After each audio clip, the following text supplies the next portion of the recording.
আপোনাক অনুৰোধ জনাইছো আপোনালোকে যাতে অতি সোনকালে এইবিলাক বন্ধ কৰে। ধন্যবাদ। যিকে নহওক পোনপ্ৰথমে ধন্যবাদ জনাইছো।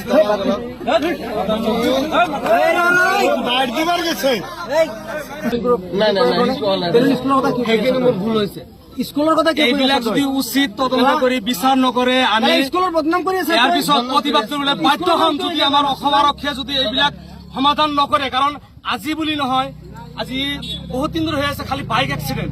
এই উৎপাত কৰি মদ খাই যে এনেকুৱা হাৰাশাস্তি কৰি এজন মৰিব লগতে আন তিনিজনক মাৰি ল'ব, সেই বিষয়ে আমি বিনম্ৰভাৱে ভৰিত ধৰি কৈছো যাতে ভৱিষ্যতত এইবিলাক তদন্ত কৰি যাতে যিবিলাক বাইক চলোৱাৰ কাৰণে যিবিলাক ধৰণৰ বাইক চলায় সেইবিলাক শিক্ষা দিবলৈ আমি অনুৰোধ জনাইছো।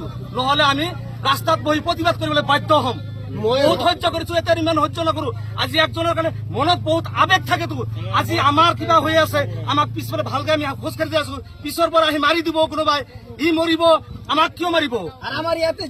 আমি এইকাৰণে আমি প্ৰশাসনক ভালকৈ অনুৰোধ জনাই আছো যে আপোনালোকে অলপ মানে এইবিলাকৰ মানুহৰ বিষয়ে তদন্ত কৰি অলপ আপোনালোকে সহায় সহযোগ কৰিব বুলি আমি অনুৰোধ জনাইছো আপোনালোকক। আৰু ইয়াতে ৱাইন শ্বপ আছে, যদি আপোনালোকে পাৰে, আমি নকওঁ যে আমি তাৰ কাৰণে বিৰোধিতা নকৰো। কিয়? কাৰণ তেওঁলোকে লাইচেন্স কৰি লৈছে, কিবা প্ৰশাসনে লাইচেন্স দিছে কাৰণে কৰিছে। আমি তাতে কোনো ধৰণৰ প্ৰতিবাদ হেৰি নকৰো। কিন্তু আপোনালোকে যদি পাৰে বন্ধ কৰাৰ কাৰণে আমি আপোনালোকক অনুৰোধ জনাইছো। আৰু ধাবাটো কমচে কম ইয়াৰ পৰা গুচাই দিয়ক।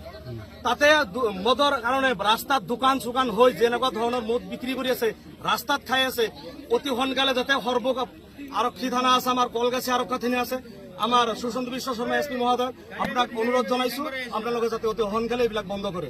ধন্যবাদ। যিকে নহওক পোনপ্ৰথমে ধন্যবাদ জনাইছো।